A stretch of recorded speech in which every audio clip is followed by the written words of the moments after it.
J'aimerais remercier Popeyes d'être commanditaire officiel du podcast ici. Honnêtement, j'en parle beaucoup parce que je trippe depuis que je vais là-bas. C'est l'espèce d'approche humaine que j'aime. Je pensais être quelqu'un qui s'y connaissait en termes de supplémentation. Je prends des probiotiques depuis longtemps. La dernière fois que je suis allé à la succursale de Brossard, j'oublie le nom de la personne qui m'a servi, mais ça a comme vraiment remis les pendules à l'heure sur la façon de me supplémenter, puis ça fait une grande, grande différence. Mes probiotiques, maintenant, je les prends le soir quand je m'en vais me coucher parce qu'ils font plus effet pendant la nuit quand je ne suis pas en train de manger ou de digérer. Puis je me sens beaucoup mieux dans ma journée. Ça, c'est quelque chose qui fonctionne pour moi, mais je vous invite évidemment à aller en magasin pour voir ce qui peut être adapté à votre réalité. Merci, Popeyes!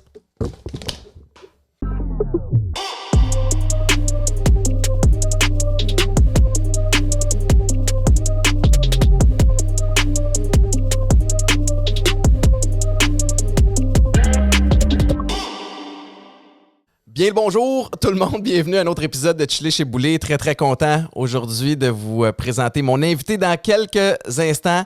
D'abord et avant tout, ceux qui sont habitués vont être écœurés de m'entendre le dire, mais vous pouvez m'écouter à tous les matins, du lundi au vendredi, à Week-end 99.5 avec Mélanie Ménard, Alex Charbonneau et Marc-Antoine Nunez. À mon avis, qui n'est pas biaisé du tout, la meilleure émission matinale de radio à Montréal et même possiblement dans le monde. Et je veux aussi remercier Popeyes parce que c'est là que je vais chercher mes suppléments. Peu importe c'est quoi votre objectif, que ce soit comme moi d'essayer de continuer d'avoir l'air d'un joueur de foot actif ou que vous ayez envie de juste être peut-être peaufiner certains aspects de votre santé, de votre système immunitaire, je vous encourage à aller en magasin pour aller vous faire conseiller parce que je ne suis pas la bonne personne pour le faire. Par contre, c'est la bonne place où aller. Maintenant, commençons le show. J'ai l'humoriste, auteure, blogueuse, chroniqueuse, animatrice, conférencière, femme à tout faire, Gabrielle Caron. Comment tu vas? Ça va bien, toi? Merci d'avoir bravé la route et la distance pour venir chez nous aujourd'hui. Écoute-moi, pour faire du podcast, je suis toujours game. Aussitôt que tu es rentré dans le studio, je me suis déjà mis comme le pied dans la bouche en disant « Hey, c'est la première fois qu'on se rencontre. » Oui. Ce n'est pas la première fois qu'on se rencontre. Non, c'est la 3e fois qu'on se rencontre. Tu me niaises? Je te jure. OK, mais là, oui. Évidemment, sur ma liste de choses que tu fais, oui. Probablement un des podcasts les plus populaires. Les plus vieux. Peut-être pas les plus populaires. Vieux, mais que tout le monde connaît. Quand on parle de balado au Québec, un des premiers qui ressort, c'est Trois bières. T'es là-dessus depuis le tout début? En fait, on y est souvent avec les gars là, que moi, je suis l'invité qui est jamais parti. Okay. Donc, j'ai été invitée dans les tout débuts. Là. Ça faisait un an qu'ils faisaient ça. Ça a full cliqué. Je suis restée. Puis là, ça fait 10 ans là, qu'on fait Trois bières. Hey, mais ça pogne. Puis moi, quand je suis allé, je m'excuse, là, j'étais peut-être dans une autre période de ma vie où j'étais plus mêlé. Même si c'est dur de croire que c'est possible d'être plus mêlé. Mais c'était à Montréal, je me souviens plus sur quelle rue, mais c'était comme dans un appart. On était chez Yannick, en fait. Au 2e étage, c'est comme un escalier, pas à collimation, mais un escalier qui tourne à l'extérieur. Oui. Je me souviens que j'étais venu l'hiver. Oui. Puis j'avais vraiment eu du fun avec vous autres. Puis c'était vraiment avant-gardiste parce que podcast, à l'époque où je suis allé, c'était très, très méconnu. Puis en tout cas, moi, j'étais allé en me disant hey boy, dans quoi je m'embarque? Puis je pense que plus à ce moment-là que maintenant, il y avait comme une espèce de liberté de dire ce que tu veux parce que tu avais comme une espèce de sécurité de te dire il y a peu de gens qui doivent écouter ça ou ça se retrouvera pas, mettons, dans les médias traditionnels, alors que maintenant... Et pourtant, on a eu quelques scandales à Trois-Bières, hein? Je veux quand même le dire. Là, on a eu, c'est pas nous, là, Yannick, Pierre-Luc et moi, on est bien relax. Mais des fois, on a eu des invités qui l'ont peut-être échappé une couple de fois puis que ça s'est ramassé dans les journaux. Nous, on était bien contents parce que ça nous fait de la pub gratuite. C'est ça fait jaser. Parlez bien en bien ou en mal, mais parlez-en. Oui, exact. Là, je nommerai pas de nom, là, vous ferez vos recherches. Ouais. Mais oui, Trois-Bières, ça fait 11 ans, mais on achève, hein, là, on finit. Là, je veux juste dire, hein, là, c'est pas ton moment de scandale, là, c'est pas ton moment où non, ça va venir tantôt, je vais l'annoncer un peu plus tard. Non, okay, parfait.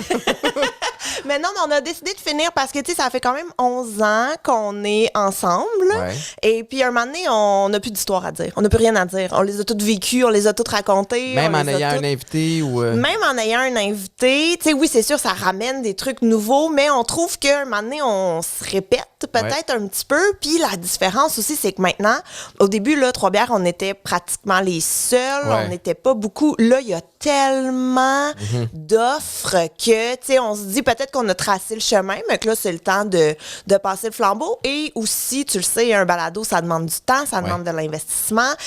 Autant, tu sais, investissement monétaire qu'investissement d'humain. Donc, tu sais, puis là, nos carrières, ben, on boom un peu partout. Fait que c'est comme un heureux mélange qui fait qu'on s'est dit, ben, garde. Vous allez avoir enregistré combien d'épisodes en tout depuis le début? Hey, je le sais pas. Je vais dire 500. Parce que là, c'est-tu un épisode par semaine? Oui, ou... un épisode par semaine depuis 11 ans. Fait que je vais dire 500, mais c'est peut-être plus ou moins. Mais c'est beaucoup, c'est vrai. Puis je comprends qu'à un moment donné, tu as peut-être l'impression d'avoir fait le tour. Moi, me semble que je me dis, c'est comme, vous avez été un des premiers. Fait qu'il y a quelque chose d'un peu triste là-dedans aussi. Est-ce que vous anticipez déjà l'espèce de le dernier épisode? Faites-vous un spécial? Faites-vous... Ben oui. Là, je sais pas si j'ai le droit d'en parler, mais en parler pareil. On va faire un événement live, là, vraiment devant public, avec les gens. On n'a pas choisi de place, on n'a rien, là. Ouais. Mais on a l'idée. C'est déjà ça. Et oui, on veut faire un gros happening avec tout le monde qui nous a suivis depuis toutes les années. C'est bien excitant, mais ça se fait dans le bonheur.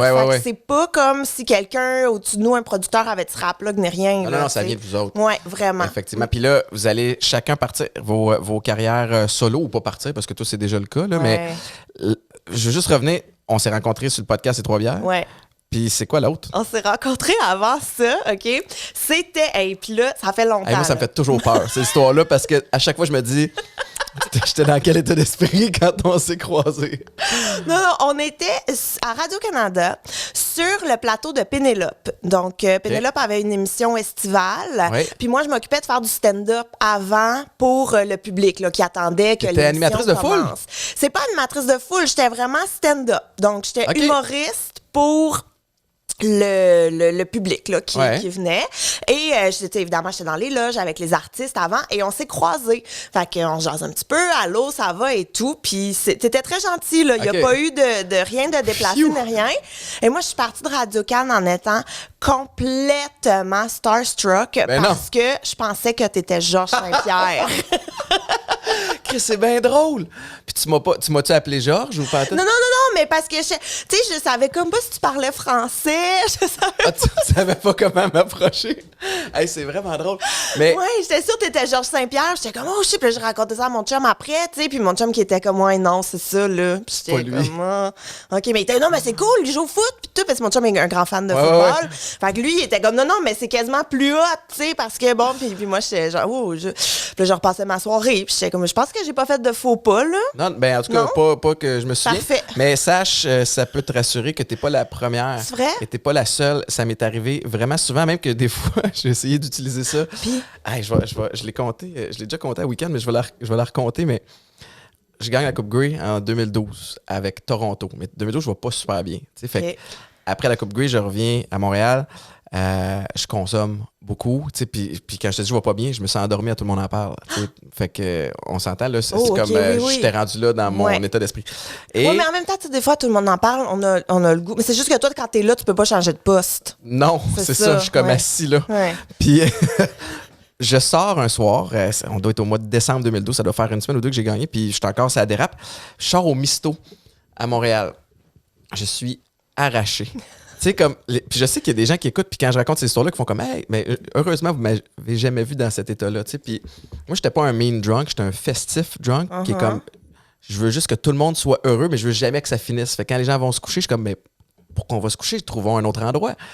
Fait que ça, c'est dit, je suis sourd-raide, j'étais avec un ami, puis il sort fumer une cigarette. Fait que moi, je suis arraché, je suis comme, une cigarette, sounds good. Tu sais, je suis sportif. Mais il y a quand même une partie de moi qui se dit, il ne faut pas que je me fasse reconnaître en train de fumer une clope, tu sais, parce que je suis un sportif, j'anime un show pour enfants aussi qui est les testeurs, fait que je vais rester comme un petit peu comme en retrait, juste que ça paraisse pas trop. Aussitôt que je m'allume la cigarette, il y a 3 gars qui passent qui font comme « Hey! C'est le sportif! » Là, dans ma tête, c'est « Shit. » C'est le sportif, c'est Georges Saint-Pierre! Éclair de génie, je fais juste... Salut les gars. Avec le poing, je crisse la clope au bout de mes bras et je rentre en dedans. Fait qu'à ce jour, il y a 3 gars qui pensent que Georges Saint-Pierre fume une cigarette entre ses combats.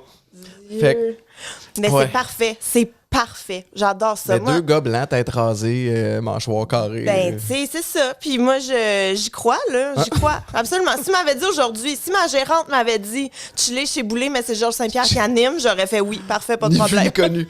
Hey, mais ça m'a permis d'avoir un rôle dans le bye-bye il y a comme 3-4 ans. J'ai joué Georges Saint-Pierre. J'avais absolument aucun mot à dire à part rire un peu, genre comme ça. Puis ils m'ont mis les oreilles en chou-fleur parce que tu sais que t'es capable de spotter un gars tough dans un bar. Si tu regardes les oreilles, tu fais comme, ils sont en chou-fleur, je l'écœure pas. On n'y va pas, hein? Mais moi, ça m'avait beaucoup surpris quand j'ai appris que Georges Saint-Pierre avait des bodyguards.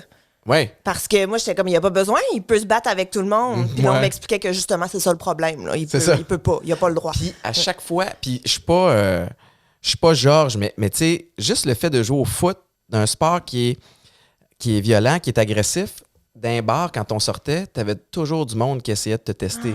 Ah Tu sais, t'avais des tops. Puis je me souviens, une des dernières fois, c'était dans le coin de Brossard, puis je sors avec un de mes amis. Mon qui Dieu, où était est-ce que tu sors à Brossard? Le chalet est fermé. Écoute, ça fait quelques années, mais c'était au... Est-ce que je viens de Brossard? Hein? Je sais. Ben, c'est pas le Houston, il y a une autre affaire, le Jack Saloon. Ah oui, au 10-30. Ouais, Ah, c'est ça.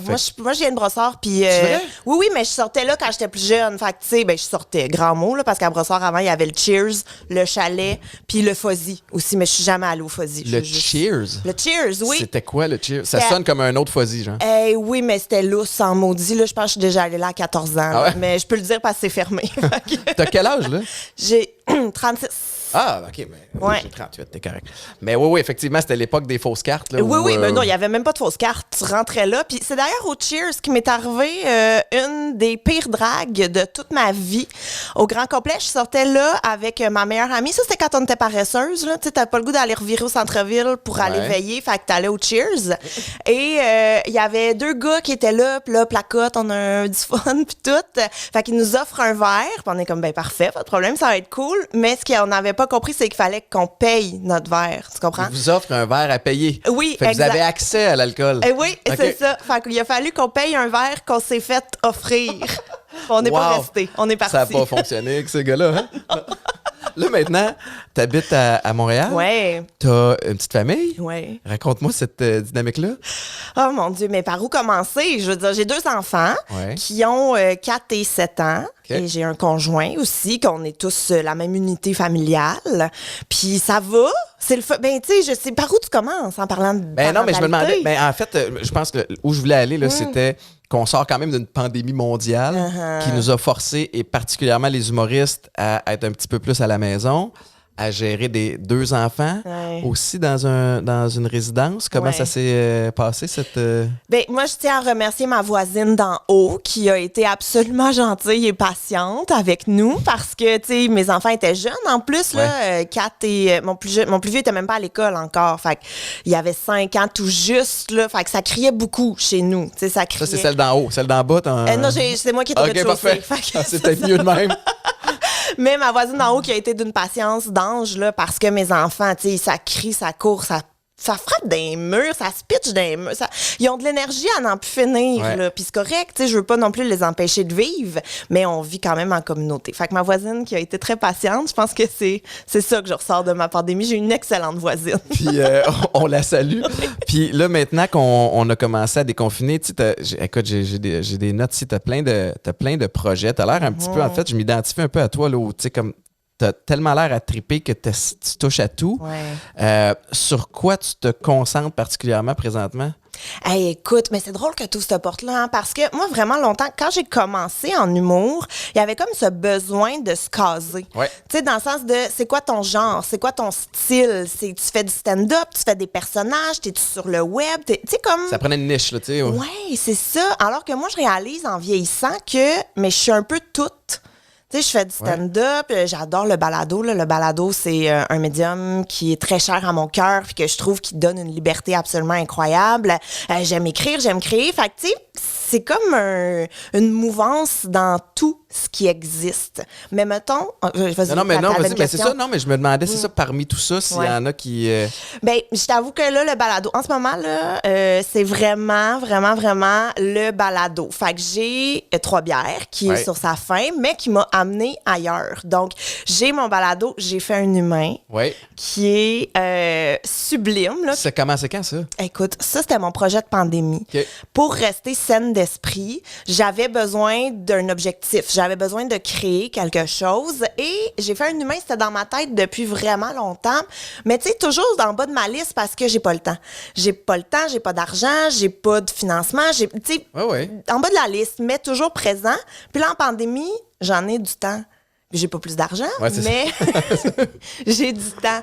Alors, j'ai contacté quelques copines, vraiment, comme j'avais aucune attente avec ce projet-là. C'était vraiment juste, ça me tente, je vais le faire.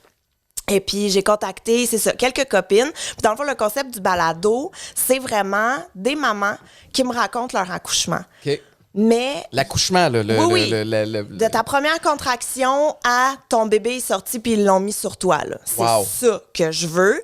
Et c'est très... Tu sais, toi, t'as assisté à des accouchements. Oui. J'imagine que t'étais là quand tes enfants sont nés. Oui, mais, tu sais, de le voir, c'est un truc. Mais de le vivre... Je peux pas de l'intérieur. D'ailleurs, si ta blonde veut venir, ça me ferait vraiment plaisir. Tu vas aller voir tantôt. Tu j'aille prendre un café en haut. Tu sais pas encore, mais on reste un peu. Mais... Mais c'est ça, fait que c'est vraiment de... Je sentais vraiment le besoin de... moi, je suis passée par là, puis si tu ouvres la porte de l'accouchement, Étienne, ce balado-là va durer 8 heures de temps. Mais ça me dérange pas, parce que je peux t'en parler, moi aussi, de ça, comment moi je l'ai vécu. Là. Mais c'est ça, tu sais, il y a tellement de choses à dire, puis d'un coup, prénato et tout, t'as les grandes lignes, là, tu vois les vidéos qui datent des années 80 d'une madame qui... Tu sais, je trouve pas que tu te reconnais là-dedans. Fait que c'est dur de te projeter aussi dans... Ça va m'arriver à moi, puis tu sais, comment ça va se passer. Il y a 1000 scénarios qui se peuvent, et même plus, là. Fait que puis j'avais aussi ce besoin que les femmes se le réapproprient un petit peu, parce que, tu sais, c'est très dans le monde de l'humour, c'est beaucoup les gars qui vont parler toutes les niaiseries qu'on... tu sais, les maladresses, là, de pas savoir comment se positionner. Ben, puis aussi, tu sais, mettons, un chum qui raconte l'accouchement de sa blonde, c'est pas nécessairement la même chose que la blonde elle-même qui vit ce qu'elle a vécu. Fait que j'avais comme ce besoin-là qu'on se le réapproprie, puis qu'on voit que ça fait pas juste mal, comme dans un film, tu sais. Ça peut être beau, ça peut être doux, ça peut être puissant, ça peut être... Moi, je me suis jamais sentie autant femme que quand j'ai accouché, là, parce que je savais pas que j'étais forte de même, tu sais. T'avais-tu, tu sais, tout planifier tes choses? T'avais comme un plan d'accouchement, tu sais, ils vous font préparer ça là, à l'avant? Un plan de naissance. J'en avais un que j'ai vraiment bien préparé. On est allé visiter l'hôpital, le centre des naissances et tout. Puis mon beau plan des naissances est resté dans le fond de mon sac tout le long. Je suis arrivée chez nous, je l'ai mis au recyclage. On n'en a plus jamais parlé. C'était pas... Ça s'est bien passé, tes deux fois? Ça s'est super bien passé. Vraiment, là, vous irez écouter mes épisodes, j'en parle. Ben, écoute, c'est shameless plug. Regarde, il y a des aspects partout. Mais c'est ça, fait que puis ce que j'ai trouvé cool aussi, c'est que un coup que tu passes par là, il y a comme plus de gêne. Il y a plus aucune gêne. Je veux dire, des filles, même, tu sais, la première saison, c'est des filles que je connais, avec qui je suis déjà à l'aise, c'est des copines. Mais la deuxième saison, c'est des femmes que je connais-ish ou pas pantoute, mais un coup que tu ouvres la porte, là, ils m'ont parlé de comment ils ont déchiré, de l'intérieur de leur vagin, de tous les fluides qui sont sortis d'elles, de toutes les émotions qu'ils ont vécues, les larmes. Et j'ai braillé avec Isabelle Racicot. Ingrid Falaise m'a donné des frissons. Tu sais, comme, il y a une liberté. Un coup que tu commences à en parler, il n'y a plus aucune gêne, il n'y a plus rien. Puis, tu as raison. Évidemment, à partir du moment où tu es capable de parler de ça, tu peux parler de n'importe quoi, mais c'est chaque histoire est unique. Puis après ça t'amène en termes de discussion sur le podcast, ça t'amène à parler de... Il y a tellement d'avenues où tu peux amener ça. Fait que ça c'est le concept de ton balado que les gens peuvent écouter. Maintenant, les épisodes sortent quand? Écoute, la saison 1 est déjà sortie, la saison 2 aussi. Là, ça sort quand, là, cet épisode-là? Marc, c'est... Dans 2 semaines. Bon, ben moi, vous le dire, là, il y a un autre épisode spécial qui sort le 7 mars. Okay. Ça ne sera pas sorti le 7 mars. Fait que les gens, quand ils vont l'écouter, vont pouvoir aller... Ils vont pouvoir aller l'écouter, c'est ça. Qui est un épisode bonus qui annonce peut-être, on le sait pas trop encore, une saison 3 qui s'en viendrait possiblement. Et un livre. Wow! Sur les accouchements? Écoute, c'est un livre qui s'appelle « J'ai fait un humain ». OK. Et là-dedans, c'est mon histoire de maternité. Fait que c'est comme un super beau complément du balado. Mais là, je prends vraiment le temps d'ouvrir à tout. Parce que, tu sais, être parent, là, ça commence pas quand ton bébé arrive, là. Ça commence avant, tu sais. Fait que je m'attarde à tout, là, que ce soit le moment où je me dis, OK, là, je suis prête, je veux un bébé, au cours prénataux, au shower, choisir un prénom, première échographie, deuxième échographie. Ça se veut rassurant pour les personnes qui vont le lire? Ça se veut informatif? Ben, ça se veut sincère, en fait. Fait que moi, je me livre sans aucune... Je suis un peu stressante en disant ça. Mon chum, il l'a pas lu encore, hein. Fait que j'espère qu'il va être d'accord. Tu diras quand c'est publié. Oui, j'ai la boîte à la maison, là, j'y ai pas montré encore, mais ça se veut sincère, en fait, pour montrer justement que ça peut être stressant, mais ça peut être beau, ça peut être doux, ça peut être dur aussi.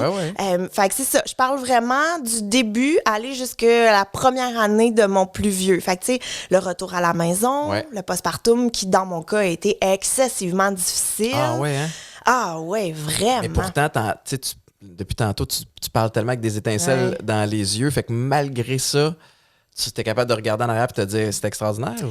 Ben, avoir des enfants, si je suis bien honnête, c'est merveilleux, mais terrible à la fois. C'est le plus grand défi du monde parce que ça va faire en sorte que tu te sens tellement important, puis des fois, tu te sens tellement pas capable de faire quelque chose d'important. Tu sais, en tout cas, je sais pas si c'est comme ça que tu te sens, là, mais des fois, tu te sens vraiment inutile. Inutile, puis impuissant aussi. Puis il y a des fois, tu sais, moi, je pensais là, que je connaissais très bien mon chum, puis je pensais que je me connaissais aussi très bien là, quand je suis devenue maman. Et là, il y a comme des côtés de moi que je découvre qui sont très beaux, mais aussi pas si beau que ça. Là, je suis comme, voyons, comment un enfant de 4 ans peut venir me chercher de même puis me mettre hors de moi comme je l'ai rarement été dans ma vie, tu sais. Il y a la fatigue aussi qui rentre en ligne de compte, je pense. J'ai jamais été fatiguée de même non plus. J'ai jamais été... Fait que c'est comme tu dis, c'est un défi, mais c'est super beau, mais c'est super terrible en même temps. Ça cohabite super bien. Puis tu sais, moi, c'est l'exemple que je donne tout le temps. Là, je me souviens d'un moment en particulier avec... je me souviens même plus lequel de mes fils, mais un de mes 2 fils. On a un super beau moment. Il mange un petit yogourt. Il me dit, maman, je t'aime. Écoute, les larmes plein les yeux, c'est donc bien beau. Puis je te jure, une fraction de seconde après, il me check, drette dans les yeux, garoche son yogourt sur le mur. Mais voyons! Qu'est-ce qui vient de se passer, là? Tout ça en une seconde. Fait que c'est ça, la parentalité. Souvent, c'est confrontant aussi parce que plus ils vieillissent, plus tu te rends compte comme... Je pense que ça vient me chercher parce que c'est moi. C'est exact comme... Anna est rendue à 7 ans, puis elle est quick, tu sais, mais elle rouspète, puis elle fait à sa tête, puis il y a un côté de moi qui est comme « Yeah! » Mais quand c'est moi qu'il faut que j'en ça, je me dis... Tu sais, quand ma blonde se plaint comme... elle était à dîner avec les enfants en fin de semaine, puis elle me parlait d'Anna, puis Anna, fait ci, fait ça, puis je suis comme... Mais quand ça m'arrive à moi, c'est tout sauf drôle, je suis en tabarnouche. Ah non, c'est raide. Mais... Je veux revenir à l'accouchement parce que c'est pour un gars, tu sais, on parlait de sentiment d'impuissance, c'est ta blonde qui est dans le driver's seat, puis ça m'a donné une admiration tellement encore plus grande de Maïka, puis tu sais, c'est drôle, moi je connaissais pas ça, puis le premier accouchement, quand c'était mon ex, l'américaine, j'étais en tournage pour les testeurs, puis là, elle m'appelle, elle me dit « Je m'en vais à l'hôpital, c'est l'heure. » Fait que quitte le tournage, je conduis à 140, ça à 30. Je veux arriver à temps. Ben oui. J'arrive c'était à Anna-Laberge, à Châteauguay. Je cours, là. Tu sais, c'est comme au ralenti. Puis là, les infirmières me connaissaient, fait que c'était comme, ouais, quasiment, tu sais, quelqu'un qui me donne une bouteille d'eau. Ouais, Christ en arrière. Continue. J'arrive, on attend 16 heures. Ah, c'est ça. Fait que là, ça a été comme vraiment anti-climax. Puis, avec Maïka, écoute, Maïka était vraiment hot. Elle était tellement relax. Puis là, à un moment donné, est venu le temps de pousser. Puis moi, je sais pas si c'est une déformation professionnelle, mais aussitôt que j'entends le mot pouce, je me transforme, je suis dans un gym. T'es un cheerleader, là. Je suis dans un gym, j'ai mon équipement de foot, puis comme... Fait que là, je dis, écoute-moi bien, c'est l'heure! Là, tu donnes tout ce que t'as! Pousse! Go! Hey, elle m'a regardé, là, tu sais, les 2 pieds dans l'étrier, elle fait, là... calme-toi. Oui, c'est bon. C'est bon. Je me suis assis, j'ai fait comme tabarnak, je l'ai échappé. Tu sais, je suis vraiment devenu coach de foot. Je m'en vais sur un kick-off contre les Argonauts de Toronto. Fait que. Mais tu pourrais devenir là, accompagnant à la naissance. Je vois que tu es très motivé. Écoute, pour ceux qui ont envie d'être intimidés, ça va fonctionner. Mais il y a des moments cocasses comme ça, puis il y a aussi des beaux moments où, tu sais, j'ai vécu un certain traumatisme avec mon ex. On s'est séparés, retourné aux États-Unis, puis ça a été bien, bien dur. Puis Michael savait. Puis quand elle a accouché d'Anna, c'est moi le premier qui l'a pris. Puis elle a eu un moment où elle l'a portée pendant 9 mois, elle a souffert. Elle vient de la pousser en dehors de son corps, en dehors de son vagin, Chris. Puis le premier réflexe, c'est donnez-la au papa. Puis je l'ai pris, puis elle m'a regardé, puis elle m'a dit jamais je vais te l'enlever, peu importe ce qui arrive. Et à ce jour, je pense que c'est la plus belle affaire que quelqu'un a jamais faite. Pour moi, j'avais tellement besoin d'être rassuré. J'arrivais avec un espèce de bagage, un espèce de post-traumatique. Puis ouais, fait. Mais est-ce que tu te souviens, là, la première fois que tu as vu Anna, là, quand tu l'as pris dans tes bras, qu'est-ce qui t'est passé par la tête quand tu l'as vu? De un, l'amour inconditionnel, puis aussi la terreur. Terrorisé de ne pas être à la hauteur.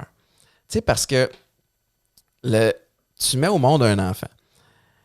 Puis ça vient pas qu'un livre de Oui, le guide de mon enfant 0-2 ans, là, on repassera. Devenir père, je pense que c'est ça le livre que j'ai acheté. Devenir père, j'étais allé chez Renaud-Bré, j'achète ça. Puis le premier chapitre, c'est comme tout le bagage que tu traînes par rapport à ta relation avec ta mère. Là, j'étais comme, hey, ça me tente pas. Fait que j'ai comme décroché. Tu sais, je suis comme, voyons, fais juste me dire qu'est-ce qu'il faut faire, tu sais. Moi, je suis coachable. Ça fait 19 ans que je joue au foot. Je me dis, tu sais, comme, où j'attrape ça quand, tu sais, qui je plaque. Puis, mais effectivement, il y a eu beaucoup de terreur de faire comme, aïe, là, je peux pas l'échapper, pas faire un mauvais jeu de mots, là, mais tu sais, comme, il faut que je sois à la hauteur parce que cette petite bébête-là a rien demandé autre que aime-moi puis prends soin de moi, tu sais. Fait qu'il y a ça, puis, tu sais, c'est la première fois que ça devient vraiment concret, je trouve. En tout cas, pour moi, que ça l'a été. Tu sais, oui, tu vois le corps de ta blonde changer. Mais c'est ça, t'es comme à l'extérieur. Oui, je le sens pas. Je ressens le bouleversement, mais je le vis pas. Tu vas sentir le petit coup de pied. La monnaie, ça devient un peu concret, mais tant que tu l'as pas dans les bras, pour toi, c'est comme quelque chose dans notre imagination. Ben oui, mais je comprends. Moi, ça a fait ça à la première échographie. Parce que moi, j'y croyais pas là, que j'étais enceinte. Puis j'en parle dans le livre aussi, mais j'étais comme, hey, en ce moment, je pourrais te dire, hey, la gang, je suis enceinte. Puis tout le monde ferait comme, hey, ben bravo. Tu sais, comme, il n'y a pas de preuve. Je traîne pas mon petit bâton, j'ai pas. Tu sais, fait que j'étais comme, je pourrais là, m'en tirer puis dire en permanence que je suis enceinte, puis personne se poserait de questions jamais, là. Fait que moi, je trouvais ça super abstrait. Fait que pour mon chum, c'est 8 couches de plus d'abstrait. Et nous, c'est quand on a fait l'échographie. Tu sais, la première échographie, tu le vois, ton bébé, t'es comme, OK, je suis pas folle, j'ai pas mal lu le test, il est vraiment là. Puis moi, je pensais qu'on vivrait un beau moment, mon chum puis moi, là, main dans la main, à brailler puis à être heureux. On a un beau bébé en santé. Hey, mon chum était, je pense, à 2 pouces de l'écran, à tout observer, à tout regarder parce qu'il était comme, il faut qu'il soit... C'est quoi ça? Il faut, c'est là. C'est quoi ça, si tu veux... Puis c'est là que j'ai réalisé que pour moi, c'était abstrait, mais imagine pour lui qu'il vit pas, en tout cas. Fait qu'il y a comme tout ça, tu sais. Ah non, puis tu sais, vous êtes bonne, puis c'est raide aussi parce que tu vois la personne que t'aimes souffrir, on n'aime pas ça, puis il n'y a rien que tu peux faire. Tu peux rien faire. T'es vraiment... Puis tu te sens un peu... Tu sais, le médecin rentre, les infirmières rentrent, puis évidemment, ils se crissent de toi, tu sais. Puis là... Tu sais, fait que t'es juste comme un spectateur. Puis là, t'essaies d'être là pour ta blonde, mais ta blonde est mindée, là, tu sais, Mais bref. Oui, mais moi, j'ai souvent dit à mon chum, puis à chaque fois, il comprend pas quand je dis ça, mais je suis sûre que tu vas comprendre, là. Moi, je dis toujours, j'aime 1000 fois mieux accoucher que si c'était, mettons, lui qui accouchait puis que moi, il faut que je le regarde accoucher. Ah oui, moi, c'est que là, je suis dans l'action, là. Tout le monde s'occupe de moi, je suis pluguée partout, j'ai l'épidurale, tu sais, je suis là. J'ai pas à attendre 14 heures à côté en faisant « J'espère que ça va bien aller ». Tu sais, qu'il y a c'est pas... tout à ton honneur. Mais ouais. Je ne suis pas du même avis. Moi, je réaccoucherais demain matin, là. Ça a tellement l'air souffrant, là. Ouais. Vas-y, babe. Je trouve ça triste pour toi, mais go. Hey, oui, mais moi, je me souviens, mon chum, il ronflait à un moment donné. Là. Il était couché sur son petit canapé, là, puis il ronflait, puis toute. L'infirmière, elle rentrait, elle était crampée. Elle était comme une chance, c'est toi qui es en charge parce que ça ferait pas des bébés forts. Mais après l'accouchement, on dirait qu'on fatigue plus vite les chums que celle qui a accouché. Ah, ça se peut. Mais c'est parce que je pense que nous, on a comme des hormones qui sont là, qui nous drivent un petit peu plus. Nous autres, on crash, là. Tu sais, tu fais comme, OK, c'est bon. Chou. T'as-tu... là, vous en avez 2. Est-ce qu'il y a des plans pour peut-être un ou une 3e? Ben, je pense pas. Mais moi, je serais game, mais mon chum, il veut pas. OK. Puis, tu sais, un enfant, ça se fait à 2, ça se fait en équipe. C'est un projet commun, là, dans notre famille, en tout cas. Fait que tu sais, on se respecte là-dedans. Puis si je suis bien honnête, moi, c'est juste que j'ai aimé être enceinte puis j'ai aimé accoucher. Fait que c'est pour ça que je serais game d'un 3e. Ouais. Mais si je regarde ça avec ma tête, je suis comme, on le mettrait où? Que je pourrais pas, là. Dans l'horaire, il fit pas avec ses frères, ça serait trop, là. Et tu tombes en infériorité numérique. Oui, c'est ça. Pour le vivre ici à Journée Longue, là, nous autres, on a une famille recomposée. On a 4 enfants en tout, 3 à temps plein. Ben non. 13 ans, 7 ans, 2 ans. Il te manque une main. C'est de la job en tabarouette, puis c'est 3 âges avec 3 gestions différentes, mais c'est magnifique en même temps. Puis c'est ça, je pense que c'est ça la beauté de devenir parent, c'est que tu es à la fois comme ultra challengé. C'est l'affaire la plus tough, mais la plus belle aussi. Puis chaque âge représente un défi différent. Puis je sais pas, mais moi j'ai souvent le réflexe de me dire comme aïe, à 13 ans, il est comme en avance. T'sais, c'est comme si ils vivent les choses, mais plus jeunes que nous autres. T'sais, c'est comme si je sais pas si son état d'esprit, mais c'était moi à comme 16-17 ans, ou les choses avec lesquelles il est en contact. On dirait que tout arrive plus vite. Ah, moi, je fais juste me dire, faut pas qu'il soit comme moi. Faut qu'il soit comme mon chum. Dans quel sens? Parce que je pense que j'ai eu une adolescence rock'n'roll. Ah ouais, OK. Ou peut-être où j'étais plus... expérimenté. Peut-être j'ai beaucoup expérimenté, puis que les règles, c'était pas tant mon truc. Versus mon chum, qui, lui, c'est le plus jeune, tu sais. Fait que lui, là, il a vu son grand frère, sa grande sœur faire tous les mauvais coups. Fait que lui, là, il était super relax. Il était vraiment... En même temps, t'as bien viré. Ben oui, je pense. Mais tu sais, il y a eu beaucoup de thérapie, là, qui est venue avec ça. Mais... Moi, j'ai été straight jusqu'à à peu près 30 ans. Ah, OK. C'est là que je l'ai échappé. Tu sais, fait que tu es en train de me dire mon chum va l'échapper prochainement. Il n'y a peut-être pas la même fibre que moi, mais fait que ça, c'est ton podcast. J'encourage les gens à aller l'écouter. Tu as aussi ton propre spectacle, Gab and Nice. Ouais. Hashtag Gab and Nice. Hashtag Gab and Nice. Ça, c'est un hashtag, en fait, qui est sorti de Trois-Bières. OK. Parce que je sais pas trop comment c'est venu. Je pense qu'à une certaine époque, je disais beaucoup le mot nice. Ouais. Et là, c'est comme devenu un running gag que j'employais ce mot-là à toutes les sauces. Et là, c'est devenu un hashtag avec la gang de Trois-Bières. Puis en cherchant un titre de show, tu sais, un titre de show, c'est tellement la chose la plus ingrate à trouver, je trouve. Puis vous devez mettre beaucoup d'énergie là-dessus en pensant que c'est l'espèce de call to action qui va faire en sorte que les gens vont acheter le billet. Ben oui, puis tu sais, en même temps, tu te rends compte que finalement, les gens appellent à la billetterie puis sont comme, je voudrais des billets pour le show de Gabriel Caron. Fait que tu sais, un moment donné... Ils savent pas, là, c'est ça. À quoi ça sert? Fait que j'ai décidé de prendre ce hashtag-là. Puis je te dirais que Gab and Nice, ça a été... je l'ai fait beaucoup, tu sais, avant la pandémie. Ouais. J'avais comme préparé une genre de mini-tournée un peu partout, mais tout en autoproduction, là. Fait que ça demande beaucoup de travail, beaucoup d'investissement. Ben ouais. Exact. Et puis, puis après ça, tu as tout le stress de vendre des billets. C'est horrible. C'est la pire chose du monde entier. Et puis, tu sais, moi, je suis pas le genre de personne que... Tu sais, il y en a là, qui annoncent qu'ils ont 2 dates de show, c'est sold out en 48 minutes et c'est réglé, merci, bonsoir. Moi, là, chaque billet vendu, il faut que j'y travaille, tu sais. Fait que quand là, la pandémie est arrivée, il y a des dates annulées, reportées et tout, j'ai juste fait, tu sais quoi? Je vais le laisser mûrir un petit peu. Fait que je l'ai vécu, c'était super cool. Il n'a pas vécu aussi longtemps que j'aurais voulu, mais... Je pense que j'en ai tiré ce que j'avais attiré. Éventuellement, je suis pas fermée à un autre show. Là. Celui-là, c'est le dossier clos. Ben, je sais pas. Je suis comme...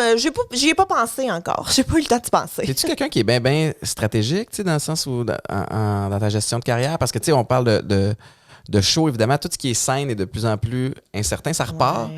Puis, je trouve qu'au niveau de l'humour, il y a tellement d'avenues possible à exploiter. De plus en plus d'humoristes deviennent comédiens aussi. Ouais. On l'a vu depuis longtemps. T'as essayé de rentrer au conservatoire à quelques Hey, reprises. à quelques reprises. Ah oui, à plusieurs reprises. Ça n'a jamais marché, si vous posez la C'est question. tough, là. Ça veut pas Oui. dire que t'es pas bonne parce que tu rentres Ben, au je pense qu'il y a un peu de ça aussi. Là, mais J'essayais d'être smooth, mais bravo, belle franchise. oh oui, là, j'ai fait mon deuil des écoles de théâtre, là, ça va.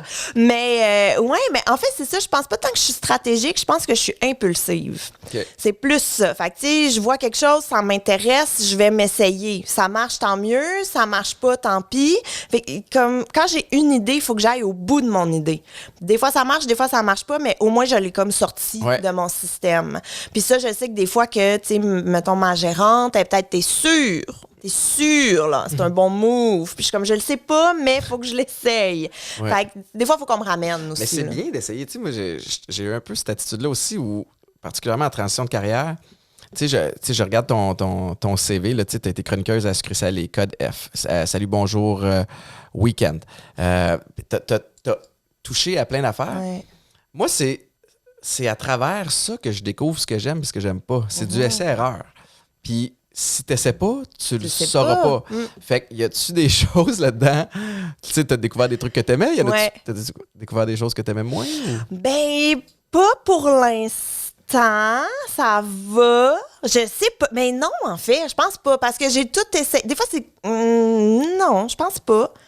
Non. Ma réponse est. Je suis bien convaincue. flou, mais- Je réfléchis en même temps, on dirait. Ben, ok, Je suis pas laisse-moi- prête à avoir su. Je là. te lance d'abord sur le fait aussi que t'es l'auteur des spectacles de Corinne Côté. Oui, j'écris avec Corinne. Ouais. Ça, c'est quelque chose que tu veux continuer d'exploiter ou tu veux te concentrer? Tu sais, il vient-tu un temps ou un moment donné où tu fais comme, bon, tous les bons textes que je ponds, je pourrais peut-être les utiliser pour moi dans un contexte professionnel, ou Ah, ouais. tu veux poursuivre les deux en même temps? Tu sais, est-ce que les deux vont Cohabitent. ensemble? Oui, mais je pense qu'un n'empêche pas l'autre. Puis, tu sais, dernièrement, surtout ben, avec la pandémie, là, moi, les shows, c'est vraiment quelque chose que j'ai mis de côté. Ouais. J'en ai fait là, quand ça l'a réouvert et tout, mais on dirait, puis tu sais, c'est vraiment propre à chacun, là, je juge absolument personne là-dedans, mais dans mon état à moi, aller jouer dans des salles à moitié pleines ou avec du monde qui ont des masques, ou tu sais, Ouais. puis être stressé de... Parce que, tu sais, en tout cas, avec le virus, là, dernièrement, tu savais comme jamais, là, si c'était super dangereux ou pas tant dangereux, Ouais. ou pas. Tu sais, il y a comme eu un gros moment d'ombre où on Ouais, savait ouais. pas trop. Puis j'étais comme, hey, je vais-tu aller exposer ma famille au coronavirus avec une salle à moitié pleine pour faire 50 pièces puis même pas avoir de fun parce que tout le monde a des plexiglas. Puis tu sais, fait que on dirait que moi, pendant la pandémie, C'est pas propice à rire tant que ça, non? c'est quand même tough, là. Puis, tu sais, des fois, quand il y avait le couvre-feu, là, excuse-moi, faire un show à 5 heures le soir, là, tout le monde qui a des masques, qui sont 12, puis t'es comme, hey, non, pour vrai, Et puis, s'il y a bien une job où tu dois te nourrir des autres. de la réaction des gens, fait que si tout le monde est de même, t'as bien beau là, voir qu'ils trouvent ça le fun. Mais ça doit tellement être difficile. Ah oui, et puis, tu sais, puis des shows par Zoom, là, ça va, là. Vous Hein? avez fait des conférences par Zoom. Mais conférences, on dirait, c'est moins pire. Tu sais, moi, j'en fais des conférences aussi, fait que, Ben, ça dépend. Moi, j'intègre de l'humour dans ma conférence aussi pour attirer l'attention. Oui. Mais je vais quand même dans des sujets qui sont délicats. Tu sais, j'ai des grosses anecdotes de foot drôles, intenses. J'en ai des plus fuckées aussi, très, très personnelles, plus dans l'émotion. Mais quand tu vois un chat qui passe à l'écran, quelqu'un qui se lève, aller chercher le bière, qui revient, après ça, l'autre, il ferme temporairement son affaire. Là, tu fais comme... Ah ouais. Non, il y en a des fois, toutes les caméras sont fermées. Puis là, tu fais, hey, s'il y en a que ça leur tente d'ouvrir les caméras, je serais bien content. Personne. Personne ouvre la caméra, tu fais comme, all right. Oh, Puis là, non. après ça, le volet question-réponse, à la fin, c'est que, dans le fond, tu lis ce qui Chat, est écrit dans ouais. le chat. Ouais. Mais ça va, C'est moi. mieux que rien, mais c'est ordinaire. Ben moi, j'aimais ça. Les conférences par Zoom, j'aimais full ça. Parce que, je veux dire, je suis dans mon sous-sol. J'ai même pas besoin de mettre des souliers. Ça, c'est là. pratique. Tu sais, je suis en... Mais en plus, toi, ton sous-sol est full beau. Là. Moi, ça n'a pas T'as l'air pas de besoin de ça. faire de route, là. Non, c'est ça. Tu sais, ça fait que dans une journée, je peux être à La Sarre puis à Grimby en Ouais. même temps. Fait que ça, c'est absolument merveilleux. Mais les shows sur Zoom, ça c'est d'autres Ah choses. ouais, hein, là. ça, c'est- Hey, un moment donné, j'ai fait un show dans une école secondaire. Tous les écrans ont gelé. Fait que là, j'avais zéro feedback. Puis des fois, en tout cas, non, c'est pas... Les shows, c'est un autre truc. Pas au point encore. Hein. Non, mais la conférence, parce que tu peux la flyer tout le long. Tu sais, Ouais. c'est comme moins pire. Mais les shows, t'as besoin d'un respire. Un moment donné, t'as besoin d'un échange. T'as besoin de savoir qui est là. En tout Ouais. cas, off. Ouais, fait que les shows En pandémie, c'est ma chose la moins préférée, je te dirais. Tu parles de conférences en connaissance de cause parce que moi, c'est ça que j'ai découvert avec le dossier de recherche ici. C'est fondatrice de l'entreprise. Drôle de même. Ouais. Parle-moi de cette entreprise-là. Hey, écoute, ça, là, c'est la jeune entrepreneur en moi. Mais quand je suis sortie de l'école, moi, je me suis un peu garrochée partout, là, tu sais. Ouais. Fait que j'ai fait des shows. Je me suis joint à Trois-Bières. Tu sais, j'ai touché un peu à tout. Puis je me suis dit, c'est pas les shows à 25$ dans les bars qui vont me faire vivre, là. C'est pas ça. Et j'ai décidé, en fait, de monter mon entreprise pour vendre de l'humour. Ce qui veut dire que je vends des shows d'humour pour les écoles secondaires, les parties, tu sais, du corpo, là, comme on connaît bien. Donc, j'ai ce volet-là où j'engage d'autres humoristes. Là. C'est pas nécessairement moi. Là, tu as comme un chapeau d'agence. Oui, exact. Un peu bookeuse plus. Fait que ça, tu sais, j'ai mes humoristes qui sont libres, là, qui sont pas à moi, qui ont des gérants, qui ont une vie. Là. Moi, je leur propose des shows une fois de temps en temps quand j'ai des contrats qui rentrent. J'ai aussi monté des ateliers. Fait que ça, avant la pandémie, surtout, on pouvait faire du parasco un petit peu plus, mais ça m'a amené, tu sais, à donner des formations, mettons, pour secondaire en spectacle, pour des fois des équipes d'impro, des trucs au cégep, bon, tout ça. Fait que vraiment de la formation humour, là. Donc, tu sais, des ateliers de créativité, d'improvisation, d'écriture, tout ce volet-là. Et mon autre volet qui est conférences, où c'est des conférences humoristiques qui parlent de persévérance scolaire et où en entreprise, là, avec les clients. Fait comment intégrer de l'humour avec les clients, comment intégrer de l'humour Comment bien doser aussi. Comment bien doser, exact. Mais les 3 paliers, tu sais, avec un client, entre collègues, puis entre patron et employé. Hey, mais ça, aussi. c'est intéressant. Puis qu'est-ce qui t'est... Tu sais, comme, y a-tu un besoin pour ça? Qu'est-ce qui t'est venu? Tu sais, comment c'est venu cette idée-là? Ben, écoute, je te dirais que la conférence en milieu scolaire, c'est principalement parce que j'aime parler de moi. Donc... Mec, j'adore ton authenticité. Non, mais puis là, il y a des jeunes qui sont impressionnés. Non, mais c'est que, en fait, c'est parti du fait que quand tu regardes les réseaux sociaux, là, là, je veux pas sonner comme une vieille personne, là, mais quand tu vas sur Internet. Quand tu vas sur les Internets. Oui, puis que c'est là pour rester, là. Mais je trouve que tout le monde met tout. Puis moi, c'est une angoisse, une sérieuse angoisse que j'ai dans ma vie. Et d'ailleurs, je fais une confession, là.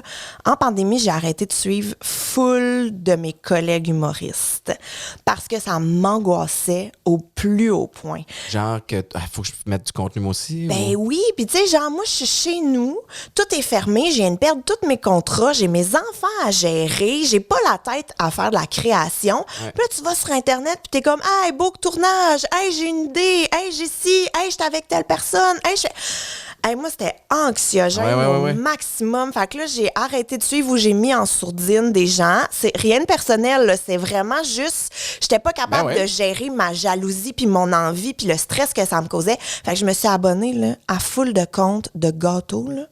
Du monde qui font des gâteaux.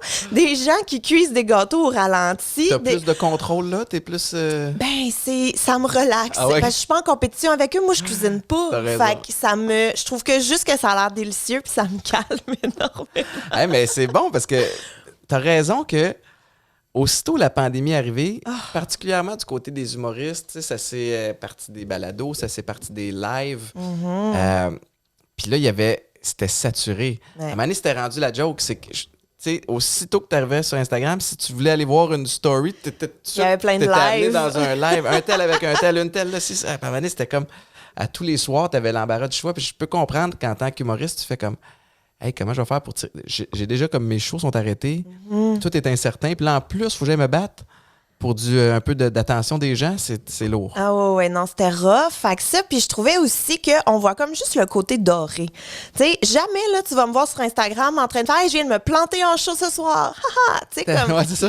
Je l'avais pas, j'étais off, là. C'est ça, tu sais. Puis même si j'annonce que je suis en show, tu sais, ou que je partage une photo de moi qui est en show, peu importe où, jamais je vais dire « ça a bien été » ou « ça a pas... » Tu sais, tu me vois juste en show. Tu prends pour acquis que ça va bien et tout, mais tu sais pas, peut-être que je viens de me planter puis de faire un fret de 15 minutes, tu sais. Fait qu'il y a comme tout ce côté-là que je trouve on partage pas tant nos échecs, alors que on en a tous, là. On en a tous. Fait que c'est de là un peu que ma conférence est partie parce que je pense que, puis là, je vais le dire, ça va sonner super loser, là, mais je pense que je suis un bon modèle d'échec. Dans le sens où j'en ai vécu plein. Ouais. J'en ai vécu plein, là. Comme, je peux même plus compter le nombre de fois que je me fais dire non. À un tel point que je suis comme, OK, prochain appel. Tu sais, comme. Il y a tellement une valeur à l'échec. Ben oui. Dans la vie, puis c'est drôle, hein? Ça me fait. Quand les gens parlent de ma carrière de foot, ils sont comme 3 fois champion de la Coupe Grey. Hey, je n'ai perdu 2. C'est ça que j'allais dire. Je n'ai perdu 2 avant d'en gagner 3. Puis je n'aurais pas gagné si je les avais pas perdus, eux autres, parce qu'il y a. Puis c'est ça qui est super important, c'est que les gens doivent, de un, comprendre que si tu essaies quelque chose, tu vas échouer au début. Puis c'est bien. Après ça, ça te permet d'analyser puis de repartir peut-être plus intelligemment ou de réaliser que ça, c'était pas pour toi. Tu n'as pas envie de faire les efforts pour y arriver. Mais toutes les personnes qu'on admire, à quelque part, ils ont vécu de l'adversité, ils ont eu des obstacles, puis ils se sont fait... Tu sais, l'exemple le plus commun, c'est Michael Jordan qui s'est fait... couper de son équipe de basket. Au secondaire. Ben oui, ça a pas rapport. Bravo, coach. Tu sais, great talent scout. Tu sais, comme lui, il l'aura pas. Ben non, c'est juste devenu le meilleur joueur au monde. Fait que s'il s'était arrêté à cet échec-là, il serait plus le gars qu'on connaît. Tu sais, fait que, mais je trouve ça bien que tu oses en parler, particulièrement en humour. Tu sais, ce que tu as dit tantôt, là, te planter après un show puis créer un fret de 15 minutes, hey, ça doit être dur de se relever de ça. Hey, le nombre de fois que j'ai pleuré dans mon auto en revenant chez nous après un show, là, c'est arrivé. On va pas se mentir que c'est arrivé une couple de fois. Puis c'était pas dangereux. Moi, ma conduite, c'était pas des gros sanglots de je vois plus la route, là, mais tu sais, des petits moments de ça fait mal. Ça fait mal. Puis là, tu sais, c'est comme, je sais pas pourquoi mon cerveau fonctionne comme ça, je suis sûrement pas la seule, mais tu sais, tu te rejoues tout en boucle dans ta tête. T'es comme, hey, pour vrai, on peut-tu changer? Non, faut que tu le revives au complet, le malaise que t'as créé. T'as beau te dire, comme, regarde, je sais que je vis tout plus intensément parce que ça me concerne. Puis les gens qui étaient dans le spectacle, bon, peut-être ça crée un malaise, mais ils ont passé à autre chose. Oui, absolument. Mais toi, tu restes accroché dans ce moment-là, même si ça défie toute logique. Mais tu vois, c'est ma meilleure amie. Un soir, je me souviens, là, j'étais en show, puis et ça avait vraiment pas bien été, là. Puis c'était comme, je filais pas, je l'ai texté et tout, puis elle me demande, tu sais, puis ma meilleure amie, elle est vraiment pas dans le milieu, là. Elle est orthophoniste, sa vie est vraiment loin des caméras et tout, puis de l'attention des autres, là, elle a eu ça.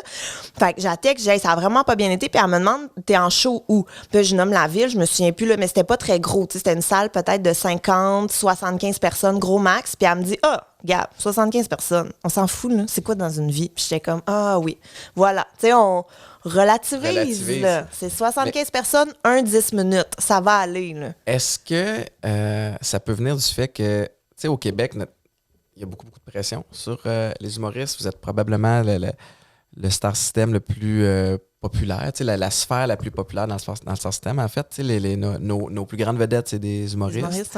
Il y a beaucoup de compétition. Fait y a-tu comme un volet où tu te dis j'ai pas le droit à l'erreur? Oui, je pense, mais ça, j'ai l'impression que c'est plus une question de personnalité que nécessairement d'humoriste comme tel. Tu sais, parce que moi, je sais que je me mets énormément de pression moi-même. Je travaille là-dessus en thérapie, là. On se donne le droit à l'erreur, c'est correct, c'est pas grave. Mais oui, effectivement, il y a ce côté-là. Puis moi, ce que j'avais beaucoup, mettons, quand je suis sortie de l'école, tu sais, il y a comme une cohorte avec qui tu as gradué, puis forcément, tu as des amis à travers tout ça. Mais moi, ce que je trouvais dur, c'était, on est sortis en même temps. Puis là, on est supposé évoluer en même temps. Mais là, une telle a eu tel contrat, moi, je l'ai pas eu. Un tel a eu tel truc. Ou, tu sais, des gens qui ont gradué après moi. Mais là, comment ça qu'une telle est déjà à télé, puis moi, je le suis pas, mais elle a gradué 2 ans après moi. Puis, tu sais, comme tout ça. Puis là, il faut comme t'apprennes à faire, hey, c'est pas grave. On a chacun notre chemin, mais t'as-tu remarqué qu'on a tendance à se comparer au top, et non à ceux au commun des mortels. Les moins bons que nous. On se compare, mais pas les moins bons, mais mais à ceux qui ont peut-être eu une ascension plus rapide, parce que puis là après ça crée de la honte, genre ça te met encore plus de pression, t'es pas dans un bon état d'esprit parce que là tu te dis, il faut que je crée du contenu, il faut que ça soit drôle, faut que ça, c'est tout sauf un moment propice à créer de quoi de smooth. Exact. Mais c'est aussi, moi, je me suis rendu compte, puis là, je veux juste préciser que je fais pas juste me planter dans la vie, là, j'ai quand même eu des belles réussites aussi, là. Mais je me suis rendu compte que moi, j'associais beaucoup la réussite avec la popularité. Fait que, tu sais, si tu fais des covers de magazines, t'as réussi parce que t'es connu. Tu sais, moi, c'est ce genre d'amalgame que je faisais. Ouais. Alors que si je regarde, mettons, ma carrière, mais ça fait 10 ans là, que je vis de ça, que j'ai pas de side job, que je vis et que je fais vivre une famille. Tu sais, c'est ça, c'est ma carrière. C'est une super réussite, là. Donc, tu sais, il y a comme, faut relativiser puis faut replacer les trucs. Mais là, je dis ça comme c'était super facile à faire, ça m'a pris 10 ans, là, mais... Non, puis tu travailles en tabarouette, tu sais, puis juste regarder ton CV là, puis c'est drôle parce que tu as été à l'École nationale de l'humour en 2009, mais avant ça, tu étudiais en enseignement. En enseignement primaire et préscolaire, ouais. C'est quand même un solide changement de cap. Ah, oui, absolument, mais ça, c'était ma période où je savais pas, là. Okay. J'étais perdue, complètement perdue, aucun projet, aucun plan, je le savais pas, là. Je revenais d'un voyage pack-sac en Europe, j'avais pas de projet de vie, puis ça prenait une vraie job, entre guillemets, là, tu sais, comme... Ah ouais, c'est ce que tu disais, job. là. Ouais, il fallait aller à l'université, ça prenait une vraie job. Fait que j'étais allée là-dedans en me disant ça fait du sens. J'ai travaillé avec des enfants, c'est une vraie job, il y a beaucoup de congés qui viennent avec. Tu sais, c'était ça ma mentalité, là. J'ai tout haï de A à Z, j'ai tout détesté. Oui, hein? Oh mon Dieu, j'étais malheureuse. Fait que t'as pas l'impression d'avoir manqué ta chance non, avec tous les besoins qu'on a présentement dans le segment. T'as pas eu l'appel de... Non, vraiment pas. Mais puis tu vois, même là, pendant la pandémie, un temps, mon chum, puis moi, on se questionnait parce que mon chum aussi est dans le milieu de l'humour. Fait qu'on se questionnait, puis on se disait, ben, regarde, bien mal pris, je peux aller faire de la suppléance, je pourrais, mais j'ai pas eu le goût. J'ai même pas eu le goût. J'aimerais mieux travailler à la pharmacie que de retourner en enseignement, là. Ah ouais, tant que ça, hein? Ah, j'ai tellement haï ça. Non, mais pour vrai, les profs, on va leur donner, là, ils sont sublimes. Mais ma mère était prof au primaire. Ma mère a été au théâtre, puis ensuite de ça, comme elle avait pas... Tu sais, pour percer au théâtre, si t'as pas des premiers rôles tout le temps, à Mané, c'est dur d'arriver. Fait qu'elle avait des deuxième, troisième rôles. Puis à Mané, bon, ben, quand elle nous a eu, elle a décidé de faire le switch, puis aller travailler, puis elle était prof en troisième année du primaire. Et c'est une vocation.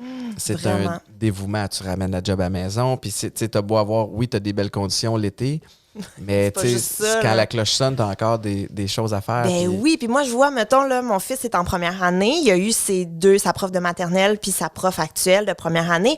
Puis je vois, là, les relations qu'il crée avec lui, puis tous les apprentissages qu'ils font, puis tout, tu sais...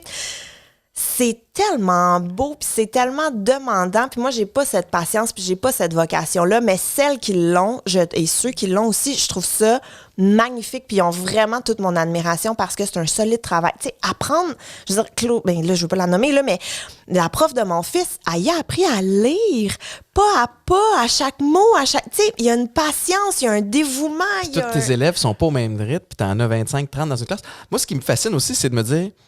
Je pense à l'éducatrice de Livia qui passe sa journée avec les enfants.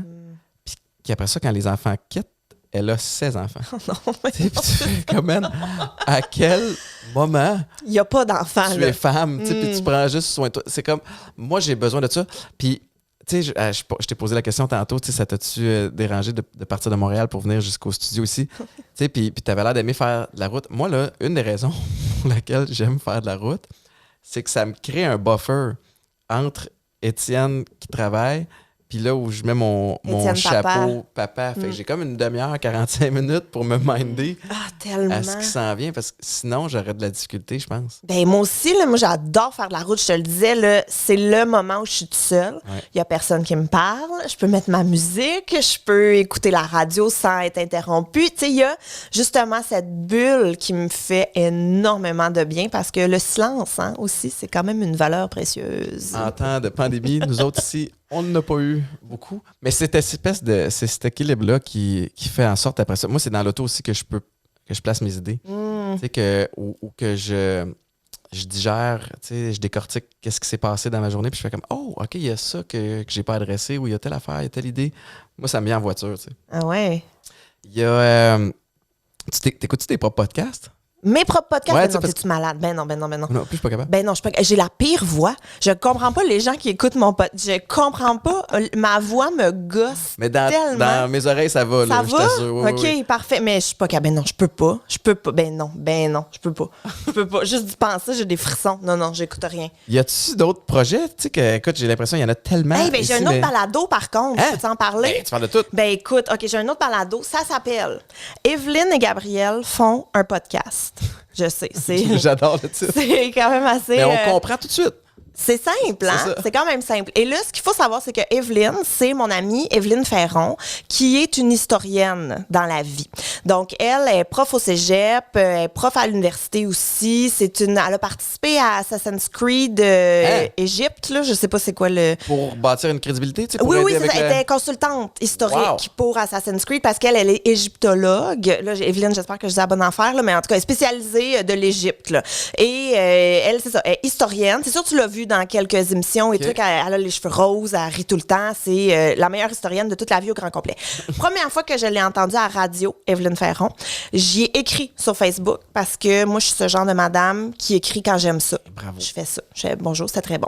Puis j'y ai écrit, puis j'ai dit, Evelyne, t'es la meilleure vulgarisatrice que j'ai jamais entendue. Un jour, on va avoir un projet ensemble qui va marier humour et histoire. Et elle, bien crampée, oui, parfait, pas de problème. Au fil des années, on est devenus des amis, on s'est parlé, on est venu à Trois-Bières une couple de fois. Et là, on s'est lancé dans le balado. Donc, on a un balado d'histoire ensemble. Puis toi, est-ce que tu te connais un peu en histoire ou elle t'explique des choses puis Ça tu punches? dépend là, tu sais, des sujets. Je t'avoue que moi, je suis très nerd dans la vie. Alors, il y a quelques époques là, que j'aime beaucoup et que je connais, ben, que je pense bien connaître, puis que là, quand je parle à Evelyne, je me rends compte que je connais rien pantoute, mais que je maîtrise un petit peu. Fait que comment on fonctionne, c'est qu'à chaque épisode, on a un sujet, genre l'hygiène. Et là, on parle d'hygiène à travers le temps. Ben oui. Donc, certaines époques où on se lavait pas pantoute parce qu'on avait peur de l'eau puis on trouvait que c'était pas bon pour la peau. D'autres époques où on se lavait, let's go, les produits qui ont été inventés, quand est-ce que ça a été inventé. En tout cas, bref, c'est super intéressant. Évidemment, c'est Evelyne qui donne tout le contenu. Moi, je suis juste là pour faire, comme, mettons, quand on a parlé des... Pour discuter puis... Ben, pour poser les questions, puis, tu sais, justement, décortiquer les préjugés ou, tu sais, des fois, les idées préconçues. Mettons, quand on parlait des Vikings, je sais que moi, ma seule connaissance des Vikings, c'est Astérix. Fait que, parle-moi là. Ouais, c'est explique-moi juste là. ça, tu sais. Explique-moi. Donc, c'est ça. On a 2 saisons à date, une 3e qui s'en vient. OK, fait que là, c'est déjà disponible, ce balado. Oui, 2 premières saisons sont disponibles sur les écoutes d'oreilles. là. J'ai oublié comment ça s'appelle. Sur toutes les... Voyons. Voyons, j'ai juste le terme anglais, je suis pas mieux, mais les podcasts, plateformes de streaming. Oui, parfait. Apple Podcast puis tout le kit. Là. Hey boy, hein? Vous couperez tout ça au montage. C'était pas facile. Mais c'est très vendeur.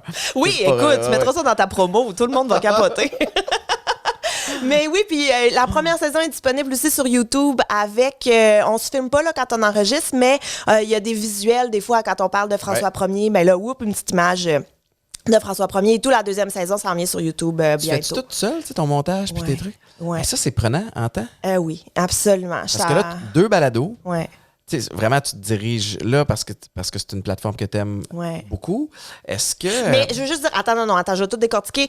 Trois-Bières, c'est Yannick qui s'occupe de tout ce qui est Ouais. technique, de tout, donc un de mes 3 comparses qui fait absolument tout le montage et toute la gestion de réseaux sociaux et tout le kit. J'ai fait un humain, j'ai monté la première saison, mais là, c'est disponible sur Cube Radio. Donc là, c'est Cube qui fait tout le montage. J'ai une réalisatrice, Anne-Sophie, qui est absolument Fait que toi, magnifiquement tu as vendu bonne. les droits à Cube? Fait que j'ai Bravo. vendu mon concept à Cube. En fait, c'est Cube qui me l'a acheté en faisant « Hey, on aime bien ça, on va le diffuser, puis on Ouais. va t'aider à produire aussi, parce que dans ton sous-sol, via Zoom, on... On regarde, pense qu'il y aurait place à amélioration. Ouais, c'est ça. nous, on a une certaine qualité là, qui vient avec. Donc là, ça, c'est Cube qui s'en occupe, mais Evelyne et Gabriel, c'est vraiment une autoproduction. Fait que c'est moi qui fais le montage, c'est moi qui fais tout. Mais là, pour la 3e saison, on va engager un Ouais. technicien, mais qu'on va payer avec nos sous, là, parce qu'on n'a pas encore de Patreon ni rien. Peut-être un jour, je sais pas, là, on n'est pas rendu là. On n'est Ouais. pas rendu là. Puis d'intégrer des commanditaires ou des trucs. Tu sais, parce que... Comment qu'on fait? Marc! Non, mais nous autres, c'était ça le défi parce que j'ai beau triper à jaser avec le monde. C'est prenant en temps, c'est prenant en énergie, surtout quand tu te lèves à 4 h du matin. Puis, c'est qu'à un moment donné, c'est la première saison, c'est la 2e, mais la première, c'était vraiment que des dépenses. Ouais. Tu sais, c'était déficitaire au bout, là, même pas proche d'être rentable. Fait qu'à un moment donné, tu commences à démarcher. Tu te dis, bon, ben, tu vas regarder le réseau. En même temps, comme tu l'as dit, il y a tellement de podcasts disponibles qu'il y a beaucoup de compagnies qui essayent un épisode par-ci, un épisode par-là. Nous autres, on n'est pas en train de démarcher, je pense, en fou. On essaie de... On veut bâtir une relation aussi qui va durer. Tu sais, pas juste un seul épisode, mais c'est un solide...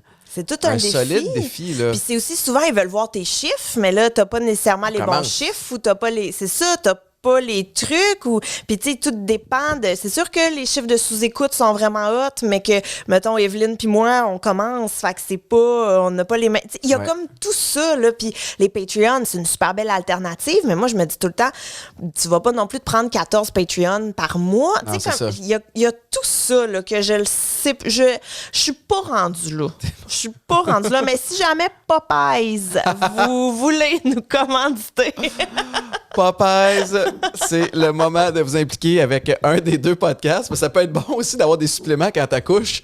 Ah oui, c'est vrai, c'est bon. Tu prends un pré-workout, t'es crinqué raide avec l'éphédrine. Non, c'est pas vrai, l'éphédrine, c'est illégal. Ils en vendent pas chez Popeyes.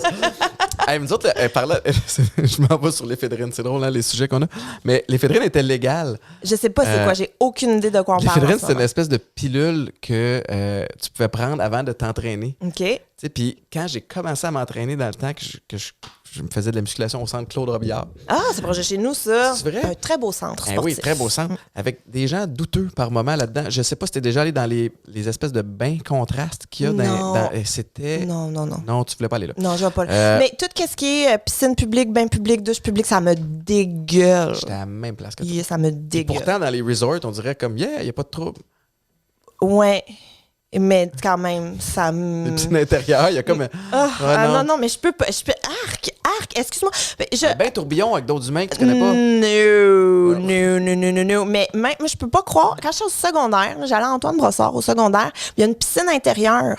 Puis on avait des cours de piscine dans la piscine intérieure. Puis après, excuse-moi, il faut que je retourne genre dans mon cours de maths, dégueulasse, pleine de chlore. Arc! Je peux pas, ça devrait être illégal. Les piscines intérieures, municipales, ça m'écoeure. Bref. Je sais pas si la game a changé, parce qu'il y a sûrement encore des cours de piscine. Mais pourquoi? Pourquoi? Il y a des cours de piscine au secondaire. C'est tellement pas cool. Au secondaire, là, excuse-moi, moi, j'étais full complexée. J'étais pas bien dans mon corps. Je me forçais en maillot devant tout le monde. Là, faut que je sois en costume de bain devant le gars que je pense que c'est l'homme de ma vie, mais que finalement, pas pantoute. Mais tu sais, tu comprends? Qu'est-ce que c'est ça? Qu'est-ce que vous faites? C'est pas cool. Là, je me souviens, mon prof de piscine, qui était très gentil, là, mon prof, mais tu sais, qui est pas tant qualifié pour être prof de piscine. Là, comme. C'est pas tous les profs d'éduc qui peuvent te dire comment nager. Ben, c'est ça. Puis là, tu nages, puis il fait juste te regarder nager, puis il parle avec le sauveteur à côté, puis toi, t'entends rien parce que t'as comme la tête à moitié dans l'eau, puis t'es comme, il y a juste deux dudes qui me regardent nager en ce moment. C'est super creepy, inconfortable, ouais. Effectivement. Fait que ça, faudrait barrer ça. Faudrait absolument... Du curriculum. Mettez-moi dans le ministre de l'Éducation. Qu'est-ce qu'on doit barrer d'autre là-dedans?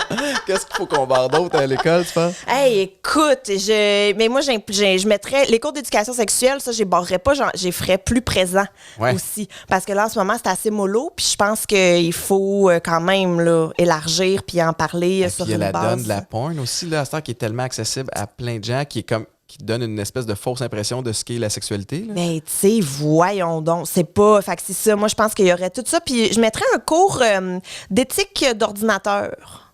Hey! Je sais que ça sonne weird. Non, mais je sais exactement où tu t'en vas, évidemment, là, avec les fameux commentaires. Comment on se parle sur Internet, qu'est-ce qu'on partage, qu'est-ce qui est privé, qu'est-ce qu'on a le droit, qu'est-ce qu'on n'a pas le droit. Moi, je ferais un petit cours, là. Tu as le droit d'être fâché, puis que ça donne que tu es devant un écran en même temps. Puis peut-être... Mais c'est tellement rendu fucké sur le web. Puis j'en ai parlé souvent ici, puis on dirait que ça s'améliore pas. Mais non. Mais Twitter est rendu terrible. Puis c'est plus juste les comptes de trolls. Il y en a qui se montrent vraiment. Puis moi, je vais admettre que des fois, dépendamment de l'espèce de type de journée que j'ai, des fois, je vois quelque chose qui me met en tabarnak. Puis je suis clairement en désaccord. Puis il y a des fois où j'ai envie d'écrire. Puis là, je me dis, qu'est-ce que ça va donner? À qui je fais du bien? À moi, pas tant. Parce qu'après ça, il va falloir que j'assume tout ce que j'ai dit sur le coup de la colère. Puis, tu sais, comme, c'est peut-être pas si clair. Parce que si ça monte, il faut que ça redescende, là. Non, ça n'a pas de sens. Mais moi, je comprends pas, en fait. Pourquoi tu textes pas ta meilleure amie? Pourquoi? Peux-tu croire qu'il y a telle affaire? C'est ça. Tu sais, pourquoi tu... Moi, là, souvent, je fais des screenshots. j'envoie ça à ma personne préférée avec qui j'aime beaucoup parler sur Internet. J'ai envoyé le screenshot, je fais, on peut-tu en discuter? Et là, on en discute, mais de façon privée, tu comprends? Ouais. Mais en tout cas, fait qu'il y a comme tout ça là, que je ferais. Mais reviens donc avec ton truc illégal là, de shake que tu prenais avant de c'est vrai, t'entraîner. on était là. solide Moi, détour, je veux c'est savoir parce que j'ai aucune idée de quoi qu'on parle. Non, mais dans le fond, c'est que tu pouvais prendre ça, puis t'étais super craqué après. OK. Puis, mais c'est parce que après, ça venait avec un crash aussi. C'est que t'as clairement une drogue. Oui. Puis c'est drôle parce que quand je suis arrivé dans la Ligue canadienne de football en 2006, il n'y avait pas de test antidopage. C'est arrivé l'année suivante. OK. Fait que moi, j'arrive de l'université aux États-Unis, là, t'es testé comme ça ne se peut pas, là, tu sais. Fait qu'ils viennent, ils te prennent, puis c'est toujours un peu awkward. Comment qu'on fait un test Oh my God. de drogue? Je sais pas comment on fait, j'ai juste vu ça dans les films. Le plus weird, c'était quand j'étais avec les Jets de New York, dans la NFL. J'arrive là, c'est ma première semaine. Puis à un moment donné, je reçois un appel, numéro inconnu. Fait que je suis comme, oui, allô?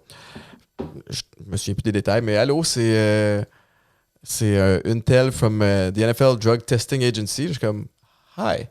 Puis là, c'est comme, vous avez été randomly sélectionné, vous avez 24 heures pour faire le test. Il y a un véhicule devant chez vous à l'heure où on se parle. Je suis comme, je regarde par la fenêtre. Il y a comme un camion. C'est comme dans un film, tu sais, on dirait les services secrets, un gros comme Escalade noir. Je suis comme, tu sais, il y a un juice guy là-dedans, parce qu'on a l'espèce de stéroïde en langage, ça s'appelle du juice. Oui. Fait que là, je dis un juice guy, tu sais, il y a une personne qui vient tester là. Oui, vous avez 24 heures, mais je dis que je n'attendrai pas 24 heures. Tu sais, comme, on va le faire patienter, tu sais. Lui, il aurait pu attendre là 24 heures. Fait que là, je fais comme, hey, rentre, tu sais, puis là, il rentre avec une mallette, et c'est toujours des gens avec zéro charisme, parce que il faut qu'ils soient eux autres, ils ont une job à faire, puis ils sont ultra by the book. Je suis comme, comment ça fonctionne? Fait que là, il ouvre la mallette. Là-dedans, t'as comme des espèces de sacs. C'est toi qui dois choisir le sac. J'aurais tellement aimé ça que tu me dises qu'il faut que tu fasses pipi direct dans la mallette. Dans la mallette, ça aurait été Ça aurait écœurant. été malade. Tu vises, non. Faut que tu choisisses un sac, genre de sac Ziploc à travers qui est scellé. OK. Là, il faut que tu écrives le numéro du sac. Faut que lui le prenne en note. Là, tu ouvres toi-même le sac dans lequel il y a un bocal qui est scellé. Puis là, après ça, il faut que tu ailles uriner. Mais tu peux pas uriner seul. Parce Il que vient là, avec probablement... Ben oui. Fait que là, ça, c'est weird.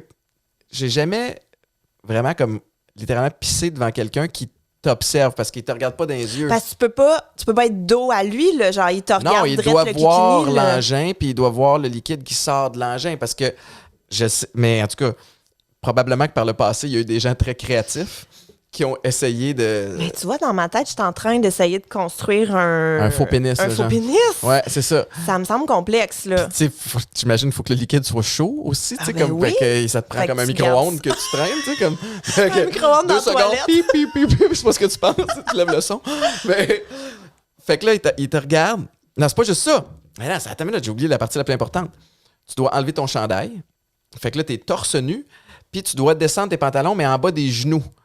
Fait que t'es juste nu. T'es-tu sûr que c'est un juice guy puis tu t'es pas juste fait abuser? T'es-tu sûr? Après ça, il faut que tu te penches, il met un gant, puis il y a du formol. C'est comme, ça a l'air que c'est le protocole. Ah non, mais c'est tellement weird. Puis là, c'est comme si je te fais face à toi, fait que je suis comme debout, comme ça. Puis là, moi, je te regarde, je suis gêné, mais toi, tu me regardes juste l'engin. Puis là, je suis pas bien, là. J'ai le trac. Fait qu'il y a comme rien qui sort. Mais non, c'est ça. Fait que là, lui, il part le robinet. Là, tu flushes. Là, tu flushes. Oh. À un moment donné, il y a un moment où peut-être, tu sais, il se sent jasant, tu sais. So, how is you? Tu sais, qu'il fait, non, dude, parle-moi pas. C'est comme, ça, Ah non, mais c'est ça, j'aimerais c'est mieux que- pire, je là. vais me fermer les yeux, faire semblant que t'es pas là. Puis, là, après ça, faut pas que ton urine soit trop... il faut pas que tu sois trop hydraté. Il faut pas que ça soit trop... en tout cas... Mais ça dure combien de temps, là? Ça dépend de toi. C'est ça l'affaire. Ça dépend de ta performance. C'est terrible. C'est vraiment pas le fun. Hey, j'ai chaud, là. Tu Ah non, j'ai m'en aucun parles, fun. puis je suis pas bien, puis là. là, ça s'en va au labo. Puis il y avait des tests. Des fois, ils testaient pour les drogues récréatives. OK. Puis moi, j'avais un coloc qui avait testé pour le pot. C'est que, en fait, la NFL, comment ça fonctionne? Puis je pense que la CFL s'est rendue de même aussi, mais la première fois que tu te fais prendre, il n'y a personne qui le sait. Ah. C'est comme s'ils te donnent un passe-droit. Mais après ça... Mais t'es suspendu? Tu sais, y a-tu Non, un... pas la première fois. Non. Fait que quand quelqu'un est suspendu, c'est en fait la deuxième fois. Ou en tout cas, ça l'était à l'époque. Mais c'est qu'après ça, t'es plus random selected. T'es comme... T'es selected. Man, ils t'ont spoté en tabarouette. Fait que mon coloc qui avait fumé du pot, je pense qu'à tous les 2 jours, il fallait qu'il urine devant quelqu'un. Ah, tu fais comme... Toujours le même? Je pense Ou c'est pas. un autre. D'après moi, il va Tu sais, parce que tu peux développer une relation, puis installer des contacts, je sais pas. T'as-tu faim? Un café? Je t'ai fait un sandwich, je savais que tu venais. Tu sais, fait que je vais être là à midi. C'est comme dans le fond, il a fait une chambre. Mais c'est ça. Mais mon point, c'est que quand je suis arrivé dans la Ligue canadienne, la première année, il n'y avait pas de test. Puis, au cours d'une saison, là, t'as comme... c'était 18 matchs, fait que c'est 18 semaines, t'as des bye weeks. Fait que... mettons, c'est 24 semaines peut-être avec les séries éliminatoires plus le camp d'entraînement, où tu frappes un autre humain à presque tous les jours. Tu sais, fait que tu as des bobos tout le temps, puis veux pas, ta masse musculaire va rétrécir en cours de route. Tu vas être capable, tu vas avoir une endurance, tu vas être capable d'être tough, mais tu n'as pas la même shape. Tu n'es pas aussi massif. Puis là, moi, plus ma shape descendait, plus je regardais des coéquipiers, la leur, comme grossissait, puis je suis comme... Il y a comme de quoi qui se passe là. Puis à la fin de la saison, on a signé une nouvelle convention collective où là, ils faisaient des tests pour les stéroïdes, ils faisaient des tests pour toutes les substances récréatives et aussi pour les hormones de croissance à travers des prélèvements sanguins. Ah, OK. Oh my God, OK. Fait que là, tout le monde était comme, OK, good, il était temps, on va se battre à force égale. Puis il y a eu une recrudescence de gens qui ont annoncé leur retraite cet hiver-là. Tu faisais comme... No way! Comme ça fait juste 4 ans que tu joues. Pourquoi tu... Fait que... Ouais. Ah ouais, mais là, t'as-tu été testé dans la CFL? J'ai été testé partout où c'est aussi intense qu'en NFL? Ah, c'est le même genre de principe. Ah, OK. Ouais. Puis souvent, c'est qu'ils vont te prendre aussi après une game. Tu sais, t'as juste ta famille qui attend. T'es comme, really? Tu sais, c'est là. Puis je suis déjà déshydraté. Fait que là, il faut que j'attende que je boive me réhydrater. Oui, mais t'as-tu déjà pensé que ce gars-là, c'est ça sa job? Il voit des pénis. Puis il fait pas juste voir des pénis, là. Il regarde faire pipi. Ouais. C'est ça son travail, là. Tu sais, comme genre, qu'est-ce qu'il dit à ses enfants, genre? Il peut pas dire ça à ses enfants. La journée de la carrière, là, tu sais, où ça en va comme... Ici, j'ai un graphique de grosseur. Les Alouettes, c'était impressionnant. Tandis que Toronto, mon travail m'amène à voyager et à rencontrer tout ça. Tabarouette. Non, ça doit être fucké, ben raide. Puis surtout, qu'est-ce qui t'amène à faire ça? Tu sais, comme, quelles études t'as dû faire pour... Ça doit être T'imagines, tu passes un test d'orienteur, genre au cégep. Toi, tu vas regarder des graines pisser un jour. C'est ça qu'ils disent. T'as la personnalité parfaite pour ça. Voici le dépliant pour appliquer. Sign up. Tu sais, un dépliant super accueillant, tu sais. T'as juste quelqu'un, les culottes baissées. Hey, écoute. Hey, notre discussion s'est rendue loin. Hein, je pensais pas parler de ça ce matin. Moi non plus. Ramenons-nous. Y a-t-il quelque chose que j'ai pas mentionné parmi tout ce que tu fais? Parce que c'est vraiment impressionnant pour vrai. Puis je me demande en fait comment tu fais pour jongler avec tout ça, tu sais. J'y pense pas. Je pense que c'est ça la bonne façon de faire. J'y pense pas. J'y vais, puis ça se place toujours bien. Fait que je fais confiance, puis il y a un peu d'insouciance aussi. Je pense que ça en prend des fois pour aller de l'avant. Gabrielle, encore une fois, y a-tu quelque chose que j'oublie? Y a-tu quelque chose que tu veux plugger? Ben oui, là. Je vais tout reploguer. Là. Fait que mon balado, j'ai fait un humain. Mon balado, Evelyne et Gabrielle font un podcast. Mon livre, j'ai fait un humain. Allez l'acheter. Oui, allez l'acheter. Tous les bons libraires longs. Tous les bons libraires longs. Puis j'aimerais ça comme, tu sais, je sais pas, là, gagner un prix littéraire, quelque chose, là. Fait qu'achetez-le. On lance dans l'univers. Non, on lance ça de même, là. Un prix Nobel, quelque chose de même. Nobel, c'est bon. Ah ouais, visons haut, puis au pire, on redescend. Au pire, on redescend, c'est ça. Fait que ça, je pense que c'est les 3 trucs principaux, 3 bières qui continuent encore un petit peu. Puis c'est ça, je suis à Cube Radio avec Geneviève Peterson aussi pendant la semaine. Là, on parle d'actualité insolite ensemble à tous les jours. Hey, t'es vraiment en demande et occupée. J'apprécie tellement que t'aies pris le temps. Est-ce que... Tu sais, sucré-salé, ces trucs-là, est-ce que ça revient cet été? Je le sais pas. C'est comme trop loin encore. Ouais. Fait que je le sais pas encore. On verra. On lance ça dans l'univers aussi. Là. Animé sucré-salé, je n'irai pas ça. Ben oui, c'est pas pire. Hein? On a reçu Pat en plus il y a quelques la radio semaines. Le matin à week-end, là, si jamais tu prends ta retraite de la radio. La demande Si jamais tu testes positif. Parce que Dieu sait qu'en radio, il y en a des tests. Hein? Moi, je pense qu'il y aurait une gang d'animateurs qui prendraient leur retraite de ce côté-là. Gabrielle, merci tellement Merci d'avoir à toi. pris le temps. J'apprécie beaucoup. Puis je vais te suivre. Puis encore une fois, aller suivre tous ces balados. Il faut que tu repartes à la route. Tu retournes à Montréal. Hey, là, je veux juste avoir des images en tout cas, là. Je m'excuse de t'avoir laissé là-dessus. Comme tu vois, j'avais pas de plan de match. Mais d'aller là. j'ai tout aimé. Je m'excuse pour les gens à la maison aussi qui ont cette image-là, parce que Dieu sait que ça doit peut-être pas tout se couper à la même longueur. Anyway, ceci étant dit, vous pouvez m'écouter du lundi au vendredi de 5h30 à 9h à Week-end 99.5 avec Mélanie Ménard puis tout le reste de notre belle équipe. Merci beaucoup à Popeyes aussi qui, malgré toutes les niaiseries que je dis à travers mes épisodes, ne m'a pas lâché. Alors, bien content parce que c'est grâce à eux, évidemment, que ce podcast-là est possible. Puis merci à toi, Gabrielle. Merci. Je l'apprécie beaucoup. Bonne chance pour la suite. Bye tout le monde!